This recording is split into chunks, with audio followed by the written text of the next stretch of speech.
یہ حضرت شاہ عبدالغنی صاحب جو ہمارے شیخ المشائخ ہیں سلسلے کے لوگ، یہ سب شاہ اللہ کے خاندان کے لوگ، اور شاہ اللہ خاندان وہ تھا جو یہ خانہ ہمیں آفتاب سے تو شاہ عبدالغنی صاحب یہ ہمارے حضرت مولانا احمد، پھر اس کے بعد اس زمانے میں لوگ پڑھنے جاتے تھے، اس میں یہ حکیم نور الدین بھی گیا پڑھنے۔ یہ حکیم نور الدین کون تھا؟ یہ جو شخص جس کا مرزا غلام احمد تھا، سب سے پہلا خلیفہ، پہلا خلیفہ نام سنا ہوگا نا، گھیرے کا تھا نور الدین، بڑا اچھا طبیب تھا یہ تھا،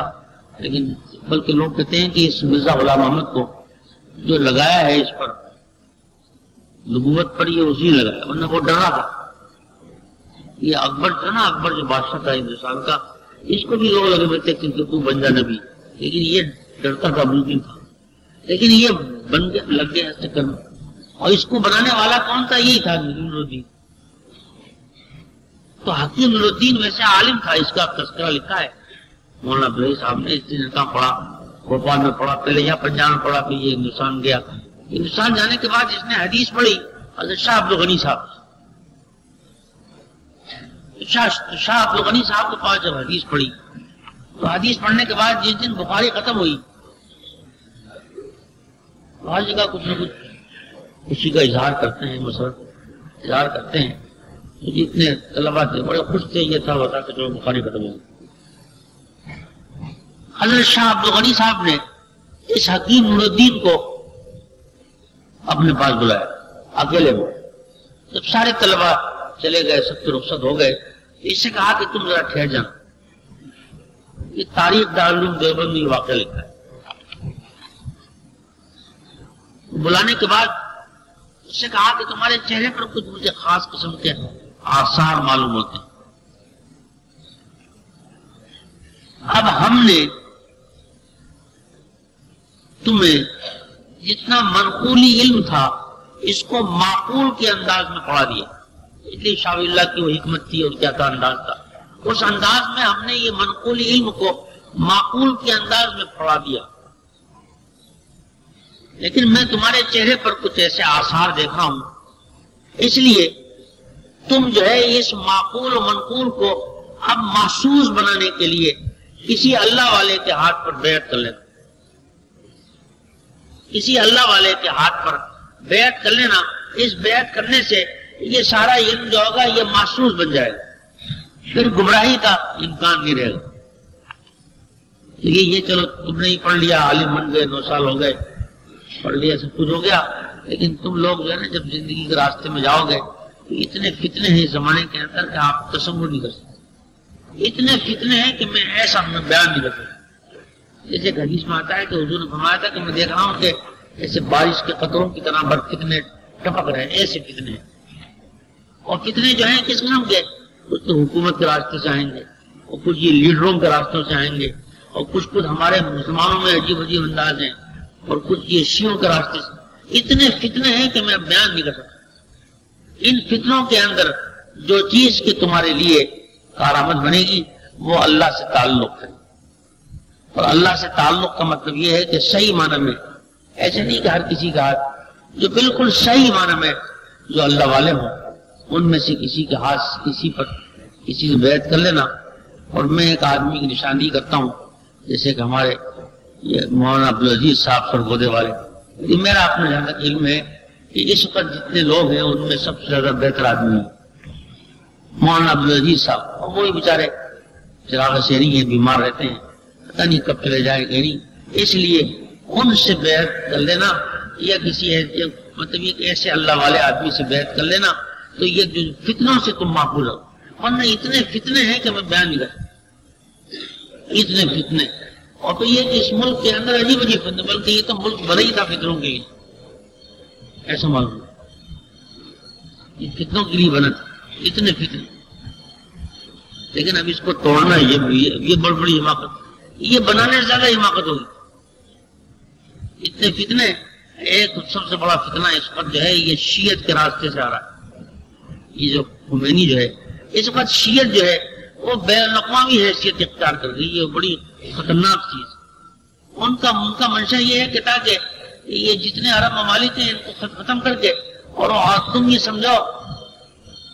سمجھو یہ ضیاء الحق صاحب یہ سمجھ جائیں کہ ہم بچ جائیں گے ان کی خوشامد کرنے سے، تم نہیں بچو، دوسرا حملہ تم کرو۔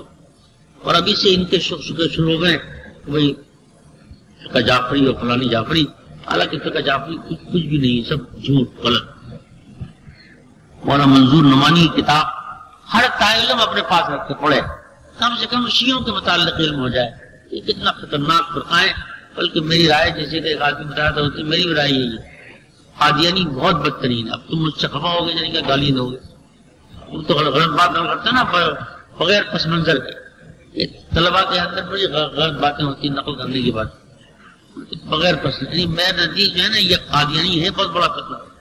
قادیانی بہت بڑا فتنہ ہے، لیکن یہ رافضی ان سے بڑا فتنہ ہے، یہ بڑی مصیبت ہے۔ اور جو پھر قادیانیوں کے بارے میں تو یہ طے ہو چکا نا کہ وہ علیحدہ ہو گئے، لیکن ان کے بارے میں کچھ طے ہی نہیں ہوا، اور نہ کچھ کرنا چاہیے ان کو۔ یہ اگر ہم نے علیحدہ کر دیا کہ قادیانی کہ ان کو شیعوں کو بھی اقلیت قرار دے دو، تو وہ جو فیصلہ ہے ہمارا وہ جو قادیانی کے بارے میں، اس میں کمزوری آ جائے گی، یہ بڑی مصیبت۔ اس لیے یہ بڑے فتنے ہیں، بڑی مصیبتیں، اس لیے فتنے اس وقت آماجگاہ بنے گی، ہمارا ملک جو ہے آماجگاہ بنا ہوا ہے فتنوں کی، اس لیے یہ راستے ہوں گے۔ اور پھر اس کے بعد ہمارے ایک کو فتنہ ہے، بس میں ختم کرتا ہوں اسی بات۔ اصل میں یہ ہے کہ دنیا میں اب یہاں پر ایسے لوگ پیدا ہو گئے ہیں، اصل میں ہمارے یہاں یہ جو علم کا راستہ ہے، ابھی آپ نے بخاری پڑھی، استاد سے پڑھی، استاد نے اپنے استاد سے پڑھی، اس کے سلسلے تو ہمارے ایک تو یہ جتنے علوم ہیں عربی کے، اور سب کے سب مشکات نبوت حضور اکرم صلی اللہ علیہ وسلم سے ان کا کسی نہ کسی طرح سے اتصال ہے۔ ایک دوسرا علم ہے ہمارے روحانی، اس کا بھی اتصال ہے حضور اکرم صلی اللہ علیہ وسلم۔ یہ جو بیعت کا سلسلہ ہے، اصلاح باطن کا سلسلہ، اس کا بھی تعلق ہوتا ہے حضور اکرم صلی اللہ علیہ وسلم۔ لیکن اب اس قسم کے لوگ آ گئے ہیں، اور وہ چونکہ میدان خالی ہے، خانے خالی رات دیو میگرن، اس لیے وہ لوگ آ گئے ہیں۔ تم لوگ تو کچھ کراتے نہیں، اس لیے وہ لوگ آ گئے ہیں کہ بہترین لسان زبانیں اچھی، یہ اور وہ تقریر کرنا، یہ کرنا وہ کرنا، اور وہ ان دونوں علوم سے بالکل بے بہرا۔ نہ تو ان کے پاس وہ علم جو ہے، اگر ویسی کسی آدمی سے پڑھ لیا تو اور بات ہے، لیکن یہ کہ استاد کے سامنے بیٹھ کر مدرسوں میں پڑھنا، اس سے اور بات پیدا ہوتی ہے۔ اور وہ دوسرے علم سے تو بالکل خالی ہے، دوسرے علم سے بالکل خالی ہے، اور پھر لوگوں سے بیعت بھی لینے ہیں، یہ بھی کر رہے ہیں۔ تو یہ بڑے فتنے مجھے معلوم ہوتے ہیں، بڑا ڈر لگتا ہے کہ یہ بڑی مصیبتیں آئیں گی۔ اس لیے تم لوگ کم سے کم، ایک تو یہ کہ تم لوگ مطلب یہ کہ مطالعہ، یہ جو پڑھنا پڑھانا ہوتا ہے، یہ تو رسمی پڑھنا پڑھانا ختم ہو جاتا ہے، اصل پڑھنا پڑھانا تو اب شروع ہوگا، ایک تو اس کی ضرورت۔ دوسرا یہ کہ تم میں سے ہر شخص کو یہ کہ اپنے اللہ سے تعلق قائم کرو، اس سے نسبت قائم کرنے کی کوشش کرو، یہ بہت بڑی بات ہے۔ ایک آدمی نے بڑی عجیب بات کہی تھی، اور انہوں نے کہا تھا کہ ایک انسان جو ہے، کہ باپ مر جاتا ہے، ماں مر جاتی ہے، استاد مر جاتا ہے، رشتہ دار مر جاتا ہے، تو ایک سہارا تو ایسا قوی ہونا چاہیے کہ جو ہر مرحلے پر کام آئے، وہ اللہ کی ذات۔ اس لیے بڑی ضرورت ہے تم لوگوں کو۔ اب میں نے بات کی تھی، تم جنہیں کہو گے کیا بات کہہ رہا ہے، لیکن یہ کسی آدمی سے بیعت ضرور کر لینا، اور بیعت نہیں خالی بیعت کر لی جیسے ہم نے کر لی کچھ بھی نہیں کرتے، یہ غلط ہے، بلکہ بیعت کر کے اذکار اور رات پورے کرنا، اس کے اندر جیسے تم نے یہاں پر 9 سال لگائے، 10 سال لگائے، اس کے اندر بھی کچھ کرنا۔ اور اگر یہ کچھ بھی نہ ہو سکے تو کم سے کم تبلیغ میں ضرور حصہ لے، اور کچھ نہ کرو۔ تبلیغ بھی بڑی محفوظ چیز ہے۔ اور جیسے ایک آدمی نے بڑی اچھی بات کہی کہ صاحب دنیا کے اندر اب علم حاصل کرنے کا ایک راستہ تو یہ ہے، یعنی علم حاصل کرنا راستہ ہوتا ہے طلب سے، یعنی ایک آدمی آتا ہے، اس کا باپ کہتا ہے کہ میں اس کو عالم بناؤں، طلب کی وجہ سے آتا ہے۔ ایک آدمی جو ہے وہ خانقاہ میں جاتا ہے طلب کی بنا پر، لیکن یہ ہزاروں لاکھوں آدمی بغیر طلب کے پھرتے پڑ رہے ہیں، یہ کہیں نہیں جا رہے۔ ان کی اصلاح کون کرے گا؟ تو تبلیغ والے ان کی اصلاح کرتے ہیں۔ اس لیے میں تبلیغ کو غور سے سمجھتا ہوں، اور جن لوگوں کو یہ کچھ نہ ہو تو کم سے کم جیسے تبلیغ کے لیے 1 سال کا چلہ دے دینا، اس سے بہت ساری اصلاح ہوگی۔ اب دعا کریے، ایسی میں غزہ کر رہا ہوں۔